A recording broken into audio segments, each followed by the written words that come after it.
Chapter 6. I felt a cold stab of dread as I jumped to my feet and ran to my bedroom window. The crash sounded as if it had come from the front of the house. I stared down at the front yard. There were no streetlights on my block on Fear Street, but our porch light was on, sending a wash of pale yellow light over the small square front lawn. The snow had stopped. It had left small patches of white on the dark grass. I pressed my forehead against the cold window pane and stared down. No one on the front stoop or near the front of the house. No one in the front yard. Then I saw dark shadows moving at the bottom of Mr. Northwood's driveway. I saw a car parked at the curb. I saw 3 or 4 kids huddled behind Mr. Northwood's old Chevy Caprice. I recognized Zach. Then I recognized Melody and Caitlin. Then I saw Lanny's blonde hair. Yes, there were 4 of them, ducking low behind my neighbor's car. What's going on, I wondered. What are they going to do? I had a sudden picture of them setting Mr. Northwood's house on fire, then speeding away. But that was too much. They wouldn't do that. But what were they planning to do? Impulsively, I grabbed a big bulky sweater from my closet shelf and pulled it over my head as I hurried downstairs. Then, my breath trailing up in front of me, I ran down to the bottom of Mr. Northwood's driveway to greet them. "Whoa," Zach exclaimed in a low voice. "Joanna, what are you doing here?" All 4 of them stared at me as if I were from Mars or something. "I live here," I said, ducking behind Mr. Northwood's car beside Melody. I pointed to my house. I had left the front door wide open. It was going to get freezing cold in there, I realized, but I didn't want to run back and close the door. "You live next door to Mr. Northwood?" Melody demanded. Those were the most words she'd ever spoken to me. "Yeah," I nodded. "Lucky, huh?" "This whole street gives me the creeps," Caitlin complained. Zach had a wool ski cap on his head. He pulled it down lower until it nearly covered his blue sunglasses. "Northwood belongs on Fear Street," he muttered, "with all the other ghouls." I suppose I should have been insulted, but I was too excited to protest. I admitted I was really eager to see why these 4 kids had driven over from North Hills to pay a late-night visit on our beloved history teacher. I had a feeling they hadn't come to deliver flowers. "Hurry up," Melody urged them, slapping her leather gloves together. "It's cold and it's late, and you guys are making enough noise to wake up everyone in the cemetery." She motioned toward the Fear Street Cemetery, which was about a block and a half down the street. "His lights are out," Lanny whispered, peering up at the 2-story brick house bathed in darkness. "He's asleep." "I'd like to punch his lights out," Zach muttered. "What are you going to do?" I asked. Lanny raised a finger to his lips. "You didn't see us here, Joanna," he said solemnly. Zach turned to face me. He looked kind of scary in the dark sunglasses and his ski cap pulled so low on his face. "You've got to swear you won't tell Northwood." Okay, I told them impatiently. "I'm not a snitch, you know." "Well, he is your neighbor," Melody said snootily. "You might want to get a few brownie points by turning us in." "No way," I insisted, stung by her cold accusation. I was feeling excited and a little frightened at the same time, and I guess I wanted to be accepted by them, to sort of be considered part of their group. So Melody's remark stung me extra hard. She really let me know that she didn't trust me, and didn't think of me as a friend. I wondered if the other 3 kids felt the same way. They probably do, I thought miserably. Maybe I should just go back to the house and let them pull their stupid prank, whatever it is. "I'm too cold," Caitlin said, shivering, her arms wrapped around herself. "I'm getting back in the car?" She started across the street. In the dim light, I saw that the car was a dark-colored Mercedes. "Chicken," Zach called after her. "Shh," Melody gave him a playful shove. Zach turned to Lanny. "Go ahead. I dare you," he whispered to him. "You dare me. I dare you," Lanny shot back. "I dared you first," Zach replied. "Come on, man. You know the rule. A dare's a dare. You've got to follow through. That's the rule." Okay, Lanny said. He edged his way to the back of Mr. Northwood's car. I spotted a brown paper bag in his gloved hand. It was the size of a lunch bag. "What's in it?" I whispered to Zach. "Sand," he replied, his eyes on Lanny. Ducking low behind the car, we all watched Lanny as he opened the flap over the gas tank and twisted off the cap. Then he emptied the bag of sand into Mr. Northwood's gas tank. Zach and Melody laughed gleefully. Lanny crinkled the bag into a ball and tossed it onto the grass. "Is that it?" Melody whispered. "Can we go now?" "Wait," Zach said. Something gleamed in his hand. It took me a few seconds to realize it was a knife blade. "I never go anywhere without my Swiss Army knife," he whispered. He winked at me. The knife made me a little scared. What was he going to cut? I think Mr. Northwood should have his car customized, Zach said, grinning under the wool cap. You know, autographed. He slid the blade against the back fender of the old Caprice. Whose name are you going to put? Lenny demanded. Why not put all of our names? Melody asked sarcastically. Then Northwood will know who to give A's to this term. Zach turned angrily to Melody. I'm not stupid, you know. So, whose name? Lenny demanded. Mr. Northwood's favorite guy, Zach said, grinning. You dare me? I dare you, Lenny replied. Zach leaned over the car and began to scratch thick block letters into the paint of the back fender. Feeling a mixture of fear and excitement, I moved forward to see what name he was writing. D, E, N, N. He had started to scratch in the I when Mr. Northwood's porch light flashed on. Oh! Melody let out a frightened cry. She turned and ran to the car, her arms outstretched as if she wanted to take off and fly away. Zach and Lenny were right behind her. Go, go, go! Lenny was crying. I watched the two boys dive into the back seat as Melody slid behind the wheel. The back door of the Mercedes was still open as she pulled the car from the curb and roared away. Totally panicked, I was still standing behind Mr. Northwood's car. My heart was beating so hard I thought my chest was going to explode. I've got to get away from here, I realized. I was halfway across my front yard, my sneakers slipping on the wet, frozen grass, when Mr. Northwood burst onto his front stoop. Joanna, what are you doing? He shouted. Chapter 7. I froze in the middle of the front yard, like a deer caught in car headlights. Joanna, what's going on? Mr. Northwood demanded. He stepped quickly off his front stoop and hurried to the driveway.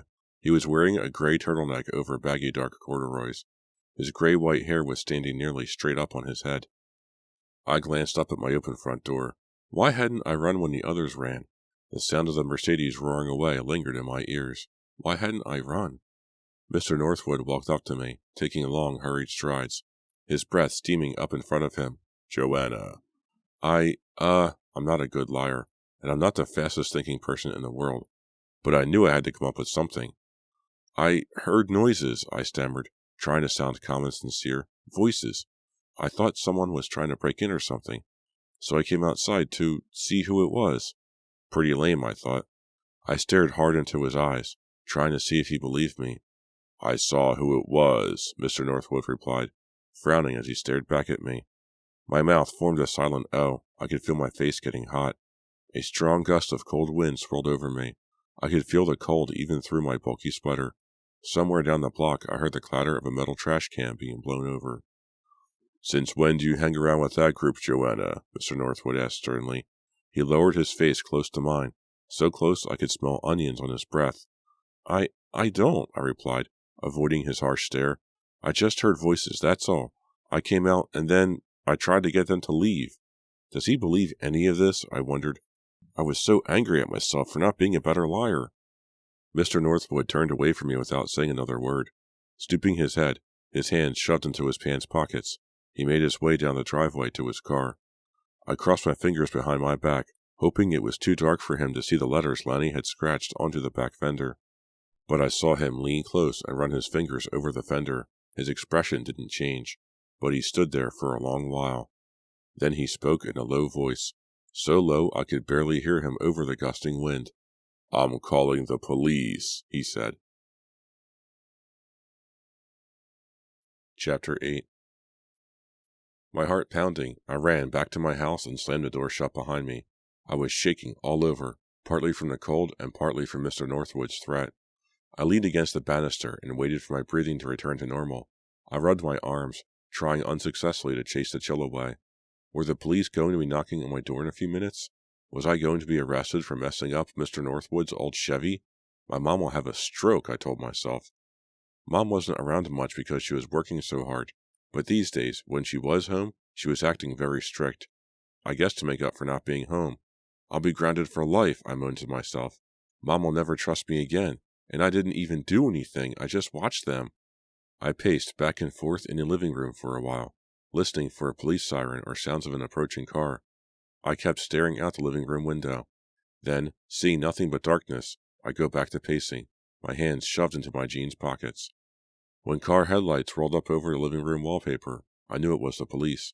But it was only Mom, finally home from work. She slumped in and dropped her bag on the floor with a weary sigh. "What's wrong with you?" she asked, eyeing me suspiciously. I guess I wasn't doing a very good job of keeping my worries off my face. "Nothing," I replied quickly. "Just tired, I guess." "Tell me about it," Mom replied, rolling her eyes. The police never did show up. I went to bed thinking that maybe Mr. Northwood had decided not to do anything after all. But the next afternoon, there were 4 empty seats in his class. They had belonged to Lanny, Zach, Caitlin, and Melody. All through Mr. Northwood's lecture, I kept staring at the empty seats. When the bell rang, Mr. Northwood clicked off his little tape recorder and dismissed the class. As I stood up, I saw him motioning for me to come to his desk. What does he want? I wondered. I studied his face, but I couldn't read his expression. I took a deep breath and made my way to the front of the room. "You're probably wondering where they are," Mr. Northwood said, gesturing to where the 4 kids usually sat. "Or has word traveled around school already?" "I haven't heard anything," I replied nervously. He leaned forward, spreading both of his long hands on the desktop. "I had your 4 friends suspended from school," he said in a low voice, just above a whisper. "They're not really my friends," I insisted. It was the truth, after all. His expression remained a blank. The overhead lights made the deep crags that ran down his cheeks look like dark cuts. "Is he going to suspend me too?" I wondered. "The police didn't take it seriously," Mr. Northwood revealed, shaking his head, his blue eyes still locked on mine. "They came 2 hours later. They said it was just a prank." He coughed, then cleared his throat. "It may have been a prank, but it was a malicious prank," the teacher continued, leaning over his desk. "I couldn't let it go unpunished, so I spoke to Mr. Hernandez. He suspended them this morning." "Is he going to have the principal suspend me too?" I wondered, staring back at him. "Is he? Why is he taking so long? What does he expect me to say?" He swallowed hard. His big Adam's apple bobbed up and down under his green turtleneck. He lifted his hands from the desk and raised himself to his full height. "I believed your story last night," he said finally. "I know you don't run with that crowd. You're a nice girl, a good student." "Thank you," I muttered awkwardly. "I believed you, Joanna," Mr. Northwood repeated, licking his colorless lips. "But I'm going to be keeping an eye on you." I picked up my books and hurried out of the classroom. As I made my way through the crowded hall to my locker, I got madder and madder. "I'm going to be keeping an eye on you." His thin, reedy voice lingered in my ears. Who does he think he is? I asked myself angrily. Just who does he think he is? That night, I was studying up in my room, struggling with a complicated chemistry equation until it became a blur of letters and numbers. When the phone rang, I grabbed it before the first ring ended, happy for the interruption. I figured it was Margaret, calling to discuss the same problem, but it wasn't. "Hello, Joanna?" a boy's voice said. "Yes? Who's this?" I didn't recognize the voice. I didn't think it was anyone I'd ever talked to on the phone before. "It's Dennis. Dennis Arthur." I nearly gasped into the phone. I was so startled. Dennis was calling me? "Hi, Dennis," I managed to choke out. "You're back from the Bahamas?" "Yeah, this morning," he replied. And then he lowered his voice to just above a whisper. "Hey, Joanna," he murmured. "Are you ready to kill Mr. Northwood?" Chapter 9. I laughed. "You're joking, right?" I heard Dennis snicker at the other end of the line. "Yeah, I guess," he replied. "Wishful thinking." There was an awkward silence. "It's just that you had such good ideas when I talked to you that time," Dennis said. "I have a lot of good ideas," I told him, trying to sound mysterious. Why is he calling me? I wondered. He just got back from vacation this morning. Why is he calling me tonight? "How are the Bahamas?" I asked, trying to sound casual. "Great," Dennis replied. "We had great weather, only one rainy day. The beach was great for running." "You're so lucky," I exclaimed. "I ran for miles on the beach, and I did a lot of snorkeling with my dad," Dennis continued. "The reef was really outstanding. Do you snorkel?" No," I replied. "It isn't easy to snorkel in your bathtub," I thought bitterly. "On the last day I was snorkeling off by myself, I accidentally brushed against some fire coral," Dennis continued.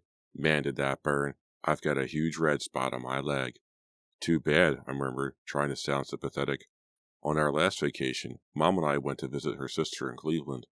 Listening to Dennis go on about the beach and how warm the ocean down there was, I found myself feeling more and more jealous, and I was practically bursting to find out the real reason for his call. Finally, he got around to it. Are you busy Friday night? He asked. He didn't give me time to answer. I've been thinking about you. I mean, on vacation. There's a party Friday, at Melody's. Just a few kids. I thought maybe. I couldn't believe it. Dennis Arthur was asking me out? The best-looking, most popular guy at Shadyside was asking me to a party in North Hills. I wanted to say yes, yes, yes. But instead, I blurted out, what about Caitlin? I don't really know why I asked it. It sort of slipped out automatically. I wanted to bite my tongue and take the words back. But of course it was too late. Caitlin and I go out with other people sometimes, Dennis replied, with just a moment of hesitation. Really? Again the words slipped out of my mouth. My brain was all messed up. I guess this was just too big a surprise. I mean, will Caitlin be at the party? No, she has to visit her cousin in Waynesbridge, Dennis replied. Don't worry about Caitlin, he added. It's no problem, really. It's just a little party. We all usually get together at someone's house on Friday night. You want to go? Yes. Great, I said, finally getting my brain and my mouth to work together. That'll be great, Dennis. Good, he said. I'll be back at school tomorrow. You didn't miss much, I told him. Did you hear about Zach and the others? He asked. You know, Caitlin, Melody, and Lanny. Yeah, I know all about it, I told him. I was there the night they... Yeah, I heard, he interrupted. You live right next door, right? Well, did you hear they all got back in? Huh? I wasn't sure I understood. You mean they're not suspended? No way, Dennis replied. Their parents went in to see Hernandez this afternoon. They really got on Hernandez's case. When they finished with him, he was shaking like a leaf. At least, that's what Melody's mom told my mom. Wow, I murmured. Wow. Hernandez said they could all come back to school tomorrow morning, Dennis said, chuckling, and he apologized for kicking them out in the first place. Wow, I repeated. I didn't know what else to say. I was stunned. I guess Northwood loses big, Dennis continued gleefully. I guess, I agreed. Being rich really is different, I thought with some bitterness. The parents of those 4 kids marched into school and the principal backed down immediately. He even apologized. If my mom went to school to complain, Mr. Hernandez wouldn't apologize to her, I knew. He wouldn't be afraid of her, because we're poor and we don't live in a big house in North Hills. See you tomorrow, Dennis said. See you tomorrow, I repeated, and thanks. I hung up. I had a smile on my face. I could see it in my dresser mirror. Maybe this is the start of something great, I thought. Maybe my life is going to start changing now. Maybe I'm going to start hanging out with a whole new group of kids. I'd do anything to be part of Dennis's group, I've realized. Anything. Dennis was at his locker when I arrived at school the next morning. I dropped my backpack to the floor and started to work the combination on my locker door. Dennis smiled at me. His green eyes seemed to light up. He hadn't brushed his black hair, but it looked great anyway, all disheveled. He is so handsome, I thought. We said hi to each other. My stomach suddenly felt very feathery. He walked over to me. He's at least a foot taller than me, I realized. I saw a white blur, and then realized he was holding something up in front of him. This is for you, he said shyly, from the Bahamas. I focused on it. A big, shiny pink and white conch shell. It's great, I cried, reaching for it. My mind was whirring. Dennis had actually brought me a present. Careful, it's kind of pointy there, he said. I started to take it from him. It felt cold from being outside. The guy at the next locker accidentally bumped me, and I nearly dropped it. It's great, I told Dennis. Thanks. I was walking on the beach, he started to say, but he stopped as Caitlin appeared beside him. Caitlin was wearing a very tight-fitting white sweater. It looked like it might be cashmere. She had it pulled down over straight-legged black denim jeans. She had long, jangly silver earrings in her ears. Her short brown hair was swept straight back. The smile on her face quickly vanished as her eyes caught the conch shell between my hands. Hey, Caitlin cried angrily. Hi, Dennis greeted her uncertainly. I was looking for you. Caitlin ignored him. She glared at me, then lowered her eyes again to the big shell. Isn't that the shell you said you brought back for me? She demanded of Dennis. Dennis's mouth dropped open. Whoa, he exclaimed. His cheeks turned bright red. I didn't. What's going on here, Dennis? Caitlin demanded angrily. Huh? What do you mean? Dennis replied weakly. What's going on? Caitlin repeated, staring at the conch shell. I mean, why are you and Joanna? Nothing, Dennis insisted. Well, then, Caitlin turned to me. Give me my shell? She reached out both hands for it, but I backed away, pulling the shell out of her reach. It's my shell, Joanna, Caitlin said through clenched teeth. Dennis brought it for me, so let me have it. I glanced at Dennis, then back at Caitlin. Dennis was still blushing, as red as a tomato. He avoided my eyes. Caitlin was so angry I could practically see smoke shooting out her ears. This isn't right, I thought. This really isn't right. You want the shell, Caitlin? I asked in a tight, shaky voice. Yes. Give me the shell. It's mine, Caitlin insisted. Okay, I said. Here. And I smashed the shell as hard as I could into Caitlin's face. I heard her teeth crack. Bright red blood spurted from her mouth. The sharp shell cut a flap in her cheek, and blood rolled down the side of her face. The shell dropped to the floor and shattered. Caitlin staggered back against the lockers and raised her hand to her bleeding cheek. She tried to say something, but she choked on the spurting blood. I raised my eyes to Dennis. He had a pleased smile across his handsome face. Chapter 10. Of course, I imagined the part about smashing Caitlin with the conch shell. Just another one of my sick, violent fantasies. It's amazing the things I imagine. I guess it's just my way of dealing with the world. Getting things out of my system. What really happened was that Caitlin didn't notice me or the conch shell. She appeared beside Dennis, wrapped her hand in his, and they strolled off together. Dennis turned his head and mouthed a silent bye in my direction. Then he walked off hand in hand with Caitlin to homeroom, leaving me there to dream up my nasty little scene of broken teeth and spurting blood. After a few minutes the bell rang, stirring me from my troubling thoughts. I slid the shell onto the top shelf of my locker and hurried down the rapidly emptying hallway. At lunch, Margaret and I were sitting across from each other in a cafeteria, scooping up blueberry yogurt from little containers. Margaret was telling me a funny story about her twin cousins when she suddenly stopped. She was facing the double doors to the lunchroom, and I saw she was staring over my shoulder toward them. What's up? I asked, not bothering to turn around. Oh, nothing, she replied, still staring. Did you say Dennis asked you out for Friday? Yeah, I replied. Why? I couldn't resist any longer. I turned all the way around to see what Margaret found so interesting behind me. It didn't take long to figure out what my friend was gawking at. Outside the open doors and across the hall, I could see Dennis and Caitlin. He had his back to the lunchroom, but I knew instantly it was him. He had Caitlin pressed against the wall, and he was kissing her, practically in front of the entire lunchroom. I wheeled back around in my chair, feeling really upset. I glanced across the table to see Margaret staring at me, tugging at a strand of her carrot-colored hair. Don't stare at me, I grumbled. You're sure he called you? She asked quietly. You sure it was the Dennis Arthur? Ha ha, I said bitterly. I kept my eyes on Margaret. Are they still kissing back there? Margaret nodded. Maybe their braces got locked together, she suggested. They don't wear braces, I muttered unhappily. I wonder why he asked you out, Margaret said thoughtfully. You have a yogurt mustache, I told her. But secretly, I wondered too. After our last period history class, Dennis had another argument with Mr. Northwood. Again I lingered in the back of the room, eavesdropping and wishing Mr. Northwood would give Dennis a break. You've got to give me a makeup test, Dennis was pleading. His face was bright red, and he was sweating, even though the windows were open and it was cold in the room. I don't have to do anything except pay taxes and die, Mr. Northwood replied quietly, staring back at Dennis with a strange, tight-lipped smile on his craggy face. Mr. Northwood is enjoying making Dennis beg and squirm, I suddenly realized. It must be the feeling of power, I guessed. Mr. Northwood really has a cruel streak.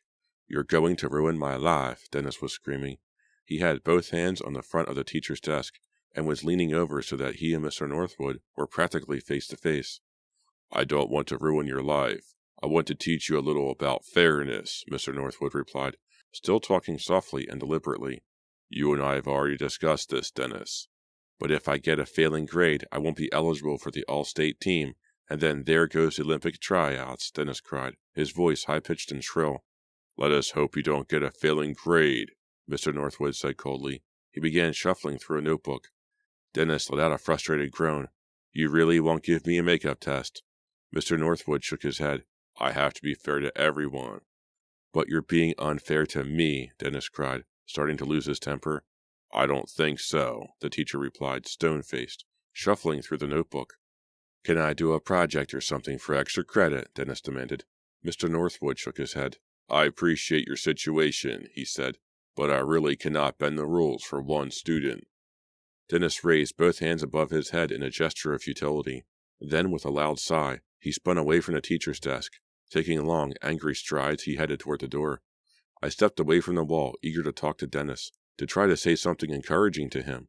I thought he was coming to me. "Dennis," I started to say. I uttered a little cry of surprise as he walked right past me. He didn't say a word to me. He just kept walking. And then I saw Caitlin. She was waiting for him outside the door. He walked up to her. She leaned close to him, whispered something to him, and then they disappeared from view. What is going on here? I asked myself unhappily. I stared at the empty doorway. Is Dennis interested in me or not? I wondered. If he's so hung up on Caitlin, why did he ask me out for Friday night? Friday night, Dennis was supposed to pick me up at 8 o'clock. I must have glanced at the clock on my dresser top 1,000 times. I was so nervous my hands were as cold and clammy as two wet fish. I was sure he wouldn't show. All sorts of troubling thoughts flashed through my mind. Maybe his call was just a cruel joke, I thought. Maybe it was one of their dares. They were always daring each other to do weird things. Lanny or Zach probably dared him to call me. Then Dennis and his pals had a good laugh at my expense. Or maybe I imagined the whole thing. Maybe he never asked me out at all. Maybe it was all one of my fantasies. I changed my sweater 3 times. I don't know why. They were all pretty much the same. I'd found earrings at the mall that looked like little conch shells. I put them on, studied them in a mirror, took them off, put them on again. My clock read 8:03, but it was always a little fast. I brushed my hair with rapid strokes. Maybe I should cut it short, I thought. Seeing the cleft in my chin made me frown at myself. Why couldn't I have a smooth chin like normal people? I was still staring unhappily at myself in the mirror when the doorbell rang. I heard Mom's footsteps downstairs. I heard her pull open the door. I heard Dennis's voice. He's really here, I thought. It isn't a joke. I took one last look at myself in the mirror, then hurried downstairs to greet him. Melody's house was big and very modern. The living room furniture was all chrome and soft white leather. The walls were covered with framed movie posters. Track lighting on the ceiling cast pale triangles of light over the room. "How's it going?" Melody asked me as she led us into the room. She eyed my yellow sweater. I suddenly felt even more self-conscious. Maybe I should have worn the blue one. "My parents are at the movies," Melody told Dennis. "The house is all ours." She didn't seem at all surprised to see me with Dennis instead of Caitlin. I saw 8 or 9 kids as Dennis and I followed Melody across the room. They were all from school, but I knew only a few of them. Most of them were seniors. Lanny and Zach were standing in front of a TV in the corner, staring at a basketball game, taking long sips from cans of beer. A red-haired girl I didn't know kept asking them to turn down the sound so she could put on music, but they ignored her. 2 couples had squeezed onto the couch and were laughing loudly about something. The 2 boys slapped each other high fives. 2 girls were at the table against the wall, helping themselves to sections of an enormous submarine sandwich. The girls both had long, frizzy blonde hair that shimmered in the cones of light from overhead. "You get anywhere with Northwood?" Melody asked Dennis. Before Dennis could reply, the doorbell rang, and Melody hurried to answer it. "You know these kids?" Dennis asked, turning to me. He was wearing a denim vest over a blue work shirt and faded jeans torn at the knees. "Some of them," I replied. "Most of them live in North Hills," Dennis told me. He motioned to the red-haired girl who was entering the room with Melody. "You know her? That's Reva Dalby. Her family owns all those department stores." "Hey, what's up?" Dennis called to Reva. The 2 of them talked for a short while about a tennis instructor they both had. I stood close to Dennis, but Reva didn't seem to notice I was there. Dennis and I got Cokes. Then I followed him as he joined Lanny and Zach in front of the TV. He started teasing Lanny about the red jeans he was wearing. "I dare you to wear those to the dance at the club," Dennis said. "Hey, no dares tonight," Lanny protested. "Chicken," Dennis muttered. Lanny pretended to get angry. They started laughing and playfully shoving each other, and Lanny spilled some of his beer on the white carpet. "That's okay," Lanny said, making sure Melody wasn't watching. "Beer is good for the rug." Several more kids arrived. They all seemed to know one another. Melody got her CD player going and drowned out the sound of the basketball game. I saw a couple making out on the stairway by the front door. Since Dennis was busy kidding around with Lanny and Zach, I made my way to the table and took a section of the sub sandwich. I talked with some kids from my English class. "You're Margaret Rivers' friend," someone said to me. "She's very funny." I wondered what Margaret was doing tonight. I wondered what I would tell her about this party, about my date with Dennis. So far, there wasn't much to tell. Dennis was pretty much ignoring me. Around 11 o'clock, some kids left. The rest of us were sitting on the 2 couches or sprawled on the floor, eating tortilla chips and salsa and drinking Cokes. Melody had turned the music off. A conversation started about school. Dennis and I were sitting close together at an end of a couch. He was leaning forward, picking up handfuls of tortilla chips from the bowl on the glass coffee table. I was leaning back against a cushiony couch, not really part of the conversation. Actually, I was wondering if Dennis liked me or not. He hadn't been unfriendly, but he hadn't spent much time talking with me either. The couch was jammed with kids. Dennis and I sat so close together our legs were touching. He didn't seem to notice, or was he just pretending not to notice? All night I had been trying to relax and have a good time, but it was hard. This just wasn't my crowd. I didn't take private tennis lessons, so I couldn't gossip about the different tennis instructors, and I couldn't compare Jamaica to Bermuda or Aruba. Everyone had been friendly to me. No one had acted at all snobby, but I could see that they were all better dressed than I was. And Melody's house was so luxurious compared to my run-down old house on Fear Street. Even though I kept telling myself that it all didn't matter, I just couldn't relax and feel comfortable. I wasn't really listening to the conversation, but when Dennis suddenly draped an arm around my shoulders, I instantly tuned back in. And then Dennis totally surprised me by announcing to everyone, "Joanna and I are going to murder Mr. Northwood." He turned to me, a big smile on his face. "Right?"